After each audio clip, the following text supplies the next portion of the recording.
जी प्यारे बच्चों, कैसे हैं आप? मैं उम्मीद करता हूं कि आप सब ठीक होंगे।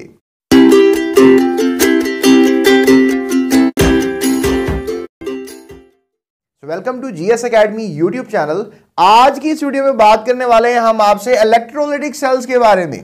प्यारे बच्चों, इलेक्ट्रोलाइटिक सेल एक इलेक्ट्रोकेमिकल सेल ही होता है। आप इलेक्ट्रोलाइटिक सेल को इलेक्ट्रोकेमिकल सेल ही कह सकते हैं और इसके अंदर बेसिकली नॉन स्पॉन्टेनियस रिएक्शंस होते हैं। याद रखिएगा, इलेक्ट्रोलाइटिक सेल में इलेक्ट्रोलाइट डाला जाता है और इलेक्ट्रोलाइटिक सेल इलेक्ट्रोलाइट की वजह से ही इलेक्ट्रोलाइटिक सेल कहलाता है। अब आपको मैंने थोड़ी देर पहले weak electrolytes, strong electrolytes, even non electrolytes के बारे में बताया था। तो याद रखिएगा कि इसमें नॉन स्पॉन्टेनियस रिएक्शन होते हैं, यानी इसको नॉन स्पॉन्टेनियस इसलिए कहेंगे कि खुद इसके अंदर रिएक्शंस नहीं हो रहे होते, तो लिहाजा करंट चाहिए होता है ताकि ये रिएक्शंस हो जाएं। तो लिहाजा यहाँ पर आप देख सकते हैं हमारे पास अब ये टैंक है, इसमें इलेक्ट्रोलाइट है, इसमें मैं इलेक्ट्रोड लगाऊंगा, इन इलेक्ट्रोड्स को मैं बैटरी के साथ लगाऊंगा, इसको मैं एनोड कह लेता हूँ, इसको मैं कैथोड कह लेता हूँ, पॉजिटिव नेगेटिव। और जब करंट ऑन होगा तो फिर ये अंदर जो इलेक्ट्रोलाइट है इसके अंदर रिएक्शन होगा। अगर आप करंट ना लगाते तो इस इलेक्ट्रोलाइट के अंदर रिएक्शन कभी ना होता, तो लिहाजा इसलिए आप इसको कहेंगे कि इसके अंदर जो रिएक्शन हो रहा है वो नॉन स्पॉन्टेनियस रिएक्शन है। इवन चैप्टर के आगाज में मैंने आपको स्पॉन्टेनियस और नॉन स्पॉन्टेनियस के बारे में बताया था। प्यारे बच्चों, अगली बात जो आपने याद रखनी है वो यही है कि आखिर इलेक्ट्रोलाइटिक सेल के अंदर जो रिएक्शंस हो रहे होते हैं उन रिएक्शंस को क्या कहा जाता है, इस अमल को क्या कहा जाता है? इस अमल को हम इलेक्ट्रोलिसिस कहते हैं। लिहाजा हम इलेक्ट्रोलिसिस की डेफिनेशन की तरफ चलते हैं, फिर इस पर तफसील से बात कर लेते हैं। जी तो प्यारे बच्चों, इलेक्ट्रोलिसिस की डेफिनेशन की तरफ देखें हम, तो यहाँ पर बताया जा रहा है कि chemical decomposition of a compound है।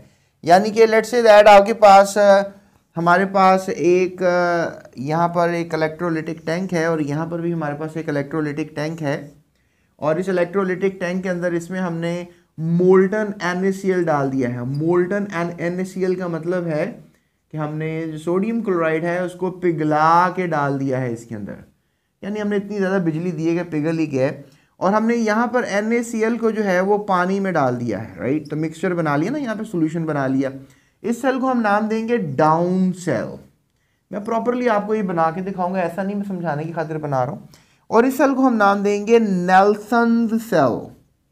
ये दोनों ही इलेक्ट्रोलाइटिक सेल हैं और इसमें क्या होता है कि आप जब इसमें करंट लगाएंगे तो फिर क्या होगा कि डेफिनेटली ये जो नमक डाला सॉलिड पिघल जाएगा, और जब ये पिघल जाएगा तो फिर आप समझ लें कि सोडियम और क्लोरीन जो है वो अलहदा हो जाएंगे, टूट जाएंगे, और इस टूटने के अमल को हम डीकम्पोजिशन कहेंगे। और यहाँ पर भी आप कह लें कि जो NaCl थे ये टूट जाएंगे और यहाँ पर आपको एक नया कंपाउंड बनता हुआ मिलेगा, that is caustic soda, sodium hydroxide, और क्लोरीन गैस और हाइड्रोजन गैस आपको बनती हुई नजर आएगी।